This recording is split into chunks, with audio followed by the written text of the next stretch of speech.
शिक्षा जगत में एक नाम है खान सर का। वो खान सर जिनकी चर्चा न सिर्फ बिहार में बल्कि देश और अब तो विदेशों में भी होने लगी है। खान सर इन दिनों बीमार हैं। हमें जानकारी मिली कुछ दिन पहले बीपीएससी का एग्जाम था और नॉर्मलाइजेशन को लेकर वो भी आंदोलन में आए थे और उसके बाद से बीमार थे। हमारी ये इच्छा हुई और कई लोगों की ये इच्छा है कि भाई खान सर की अभी स्थिति क्या है, तो हम भी खान सर के पास पहुंचे हैं। हम जिस चैम्बर में बैठे हैं उस चैम्बर में खान सर भी हमें मिलेंगे। बहुत मुश्किल से खान सर तैयार हुआ और इस वक्त खान सर हमारे साथ मौजूद हैं। खान सर कैसे हैं? ठीक है। ये आपके हाथ में अभी भी पट्टी वगैरह लगा हुआ है? वो थोड़ा सा नहीं छुपाने की जरूरत नहीं दिखाई। इंजेक्शन वगैरह लगता है ना, तो उससे नीडल से ही देना होता है वहाँ पे। तो उन लोग का डॉक्टर लोग का अपना है। तो अब तो थोड़ा सा ठीक है, अब तो बहुत जल्दी अब क्लास भी लेंगे। थोड़ा वो अचानक से बीपी थोड़ा सा फ्लक्चुएट होने लगा था, 170 वगैरह चला गया था, इसलिए एडमिट होना पड़ा।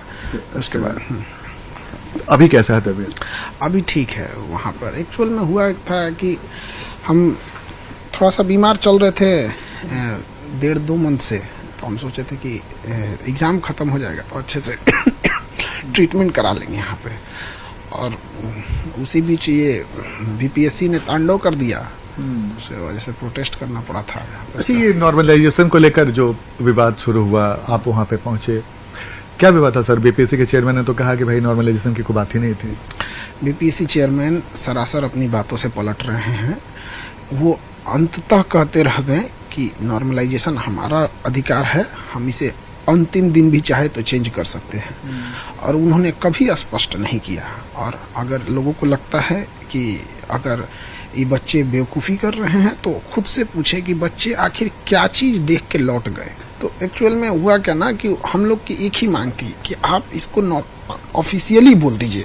उनका कहना है कि जब हमने ये बोला ही नहीं है तो हम ऑफिशियली क्यों बोलेंगे। तो बहुत सारे अफवाहों को उन्होंने जवाब दिया। जैसे अफवाह उड़ गया कि एग्ज़ाम जनवरी में होगा, तो ये भी तो बीपीएससी ने नहीं बोला था। तो इस अफवाह का उन्होंने खंडन किया कि नहीं किया। उसी तरह से नॉर्मलाइजेशन जैसे अफवाह, अगर अफवाह ही थी तो इसका खंडन कर देते। उसके अलावा उन्होंने 4 दिसंबर को एक डीएम को नोटिस भेजा कि हमने 3 अलग अलग कलर के पेपर भेजेंगे। यही तो होता है नॉर्मलाइजेशन। दूसरा, वो धूल झोंकने की कोशिश क्या कर रहे हैं कि जब एक ही शिफ्ट में पेपर होगा तो नॉर्मलाइजेशन कैसे? हम लोग पागल बेवकूफ़ नहीं हैं। एक शिफ्ट में भी नॉर्मलाइजेशन हो सकता है। अगर आप भागलपुर का क्वेश्चन अलग दे दें, बक्सर का क्वेश्चन अलग दे दें, मुजफ्फरपुर का क्वेश्चन अलग दे दें, हो गया नॉर्मलाइजेशन। इट मीन्स मंशा दिख रही थी कि इन्हें नॉर्मलाइजेशन करना है, तो दिख रहा था। वो तो धन्यवाद इन बच्चों का जो अपनी लड़ाई लड़े। हम लोग का भी उसमें कुछ योगदान रहा, सारे शिक्षकों का योगदान रहा। अच्छा, आप भी सर जब उस आंदोलन में शामिल हो गए और उसके बाद बीपीएससी ने कहा भी कि भाई नॉर्मलाइजेशन नहीं होगा, जो बीपीएससी के चेयरमैन उन्होंने क्लियर भी कर दिया, तो फिर देखिए उन्होंने क्लियर नहीं किया था। और दुख की बात ये है कि जब हम लोग इस बात को सीएम हाउस तक ले गए तो उन्होंने सीएम हाउस को भी गुमराह करने की कोशिश किया। कौन? आयोग के अंदर कुछ सचिव जो हैं उनके, और इनकी तो हमको लगता है कि इनकी संलिप्तता की जांच होनी चाहिए। चुनावी वर्ष में इस तरह से भ्रम पैदा करके विद्यार्थियों के मन में सरकार के प्रति इस तरह से असंतोष भरना, कहीं ना कहीं मुख्यमंत्री नीतीश कुमार जी को इसकी जांच करनी चाहिए। व्यक्तिगत मांग है कि इसकी जांच होनी चाहिए। अच्छा सर, आप कुछ दिन पहले मुख्यमंत्री से मुलाकात भी आपने की थी और उस वक्त आपने नॉर्मलाइजेशन की बात कही, तो उसे मुख्यमंत्री ने क्या कहा? देखिए, मुख्यमंत्री साहब का सीधा सा है, इस पृथ्वी पर नॉर्मलाइजेशन को खत्म किया, बिहार से नॉर्मलाइजेशन खत्म करने वाले वो इकलौते व्यक्ति थे। अगर वो हस्तक्षेप नहीं करते तो नॉर्मलाइजेशन कभी खत्म नहीं होता। इवन की नॉर्मलाइजेशन खत्म करने के 3 दिन पहले बच्चों ने एनसीएल का मामला उठाया था। एनसीएल को 2022-23 का सर्टिफिकेट मांगा जा रहा था। आयोग ने कह दिया था कि हम नहीं मांगेंगे। फिर माननीय मुख्यमंत्री ने हस्तक्षेप किया तो जाके ये हुआ यहाँ। तो सीएम साहब से के पास भी गए थे तो हमने ये बात को अवगत कराया था। उन्होंने बच्चों के ही फेवर में बात बोली थी कि ठीक है यहाँ पर। लेकिन बीच में आयोग के कुछ अधिकारी, हम अभी भी कह रहे हैं, उनकी मंशा पर ही संदेह होता है। हमने कई मीटिंग किए, कई चीज़ों को देखे तो हमें लग गया कि ये लोग कहीं ना कहीं कुछ ना कुछ अंदर खिचड़ी पका रहे हैं। तो इसकी जाँच होनी चाहिए। सर, जिस दिन ये आंदोलन में आप शामिल हुए तो उस दिन आपको गर्दनीबाग थाने ले जाया गया। आपके तरफ से ये कहा गया, आपके कुछ जो समर्थक कह रहे थे कि आपकी गिरफ्तारी हुई है, जबकि पटना के एसएसपी ने कहा कि आपकी गिरफ्तारी नहीं, बजाते आपको गाड़ी से छोड़ा गया, पुलिस की गाड़ी में। देखिए, हमको डिटेन किया गया। तो डिटेन करने के आधे घंटे बाद, जैसे पुलिस का अपना लॉ एंड ऑर्डर है, तो police law and order maintain करने के लिए किसी को डिटेन कर सकती है, ये उसका अधिकार, हम उसके अधिकार में हस्तक्षेप नहीं कर रहे हैं। वो लॉ एंड ऑर्डर उसके लिए प्राथमिकता है। जब रात हो गया था तो आयोग नोटिस नहीं जारी कर रही थी और हमारे ऊपर सबसे बड़ी चिंता थी बच्चियां जो हमारे बैठी थी वहाँ 2-3 हजार लड़कियां। तो गर्दनी बाग में ना लाइट की व्यवस्था थी, ठंड का दिन था, ना कंबल की, ना वॉशरूम, पानी, किसी चीज़ की व्यवस्था नहीं थी। तो हमें ये लगा कि जल्दी से जल्दी नोटिस लिया जाए ताकि यहाँ से बच्चियों को मेन भेजा जाए। आपको समझ में आता है कि वहाँ पे कुछ भी अनहोनी हो सकता है।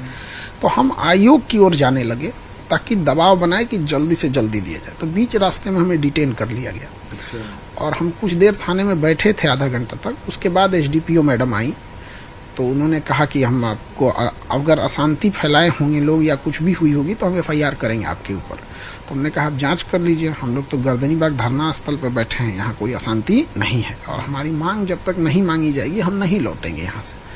तब तक हम थाने में ही थे कि नोटिफिकेशन आ गया।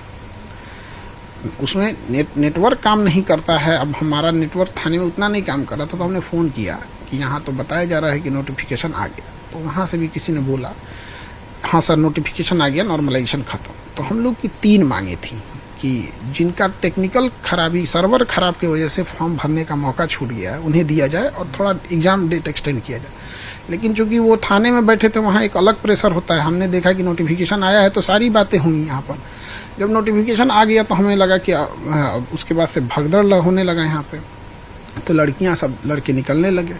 तो फिर पुलिस ने कहा कि अब आपकी मांग मान ली गई है, अब आप वापस जाइए यहाँ पर। शर्त ये थी कि आप वापस धरना स्थल पे नहीं जाएंगे। अब थाने से निकलिएगा तो सामने गर्दनी धरना स्थल है। तो हमने सोचा कि ये लोग कह रहे हैं न जाइए, हम चले जाएंगे धरना स्थल पे।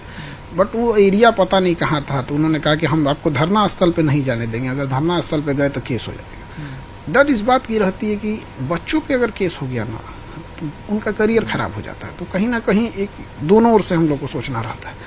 तो फिर पुलिस ने कहा कि हम आपको अपनी गाड़ी से तक छोड़ देंगे धरना स्थल के बाहर।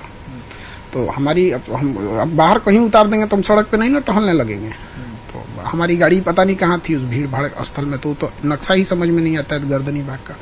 तो फिर उसके बाद से वहाँ से हमें छोड़ी तो फिर हम गए। तब तक यहाँ समझ में आया कि अभी एक ही बात मानी गई, 2 नहीं मानी गई।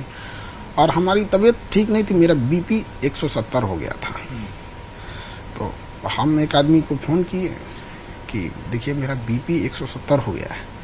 तो बोल रहे हैं कि हमारे यहाँ भी एक आदमी को ऐसे ही था, उसका हार्ट अटैक हो गया। अच्छा। अब तो हम कितना भी भूलवाने की कोशिश करें, मेरा 180 हो गया। तो अब हमको लगा कि थोड़ा दवा खा के सही हो जाते हैं। उस वक्त आप कहाँ पे थे? हम लौट रहे थे यहाँ पे। तो हम सोचे कि डायरेक्ट डॉक्टर के पास चले जाते हैं। तो डॉक्टर साहब को पास गए, वो कुछ दवा दिए बट उससे रिलीफ नहीं हुआ, चेस्ट में दर्द ज़्यादा होने लगा। तो रात में हम कहें कि हमको लगा ठीक हो जाएगा, बस सुबह जाके फिर एडमिट होना पड़ा। कुछ कोचिंग संस्थानों के लोगों का भी, कुछ शिक्षकों का भी आपके प्रति नाराजगी की बात सुनी।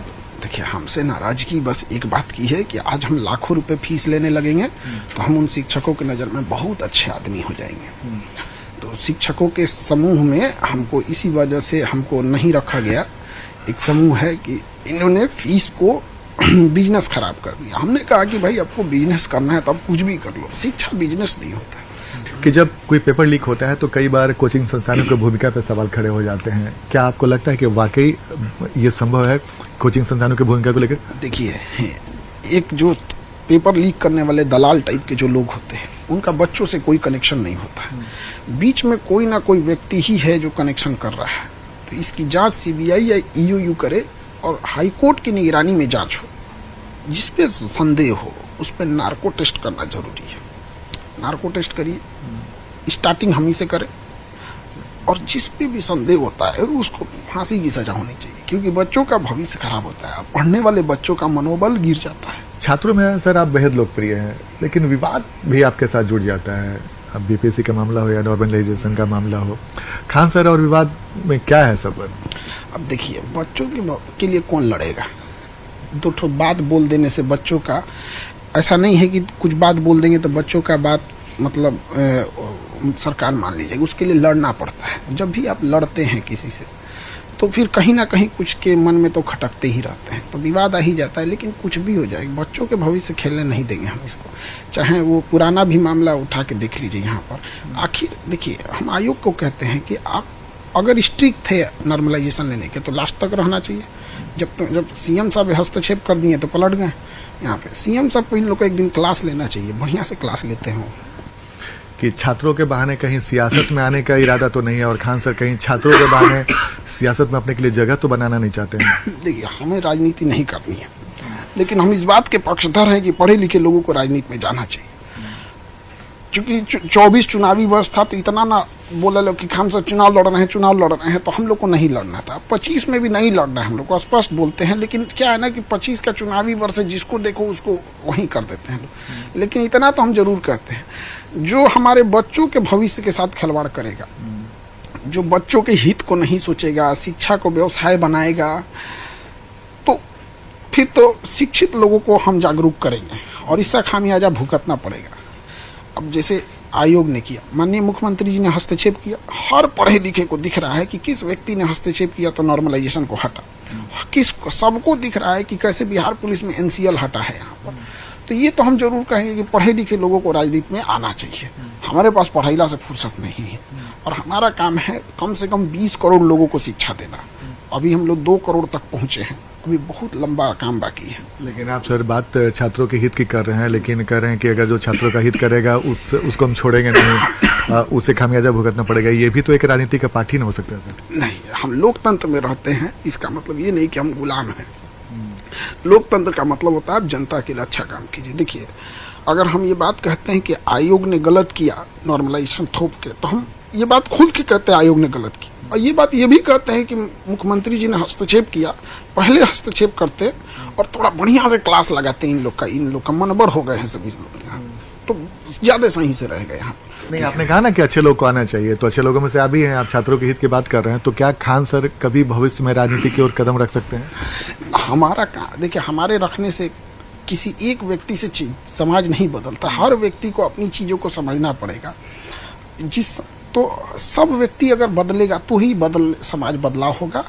एक व्यक्ति की चेहरा बदल देने से ऐसा नहीं होता है कि बहुत सारा कोई बदलाव आ जाएगा यहाँ पर। तो समाज को बदलना ज़्यादा जरूरी है, उसके लिए शिक्षा बहुत अच्छा माध्यम है यहाँ पर।